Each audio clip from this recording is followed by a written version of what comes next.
What is evolution? In biology, evolution is the change in the characteristics of a species over several generations and release on the process of natural selection. The theory of evolution is based on the idea that all species are related and gradually change over time. Evolution relies on there being genetic variation in a population which affects the physical characteristics, the phenotype of an organism. Some of these characteristics may give the individual an advantage over their individuals, which they can then pass on to their offspring. Evolution is based on natural selection, but what is natural selection?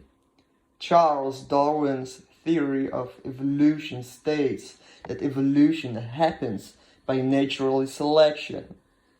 Individuals in species show variation in physical characteristics. This variation is because of differences in their genes. Individuals with characteristics best suited to their environment are more likely to survive finding food, avoiding predators, and resisting disease. These individuals are more likely to reproduce and pass their genes onto their children. Individuals that are poorly adapted to their environment are less likely to survive and reproduce. Therefore, their genes are less likely to be passed on to the next generation. As a consequence, those individuals most suited to their environment survive, and give enough time, the species will gradually evolve. Now you know what natural selection is, so let's talk about natural selection in action, the peppered moth. So, before the Industrial Revolution in the mid-1700s, the peppered moth was most commonly a pale whitish color with black spots. The coloring enabled them to hide from potential predators and trees with pale colored bark, such as birch trees. The rarer dark colored peppered moth were easily seen against the pale bark of trees and therefore more easily to seen by predators. So, as the Industrial Revolution reached its peak, the air in industrial areas became full of soot. This stained trees and buildings black. As a result, the lighter moths became much easier to spot than the darker ones, making them vulnerable to being eaten by birds.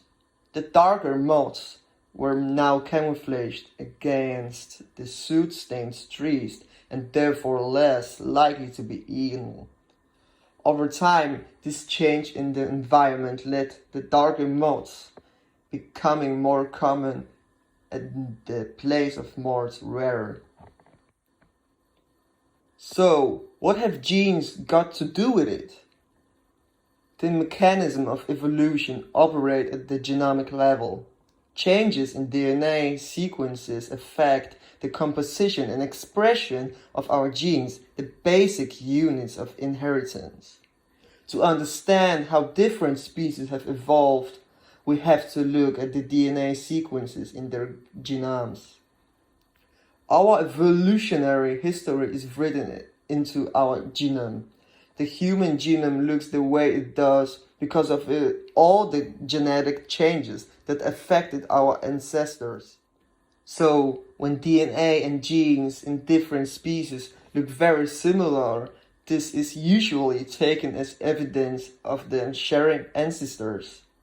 For example, human and the fruit fly share much of their DNA. About 75% of genes that cause diseases in humans are also found in the fruit flies.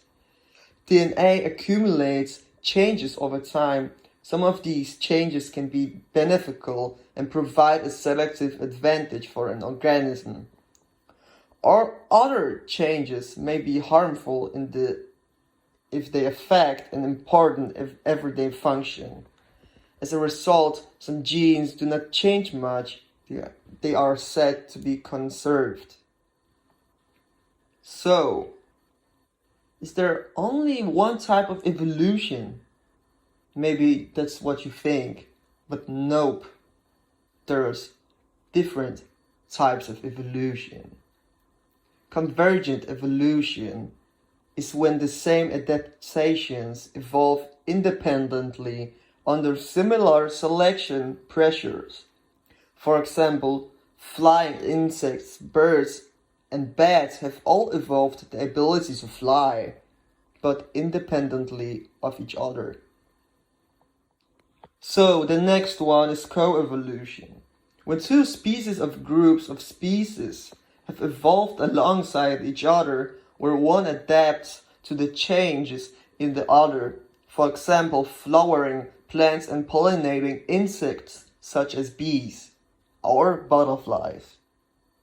And the third type of evolution is the adaptive radiation. When species splits into a number of new forms when a change in the environment makes new resources available or creates new environmental challenges. For example, finches of the Galapagos Islands that are small birds developed different shaped beaks to take advantage of the different kinds of food available on different islands. And that's what evolution is.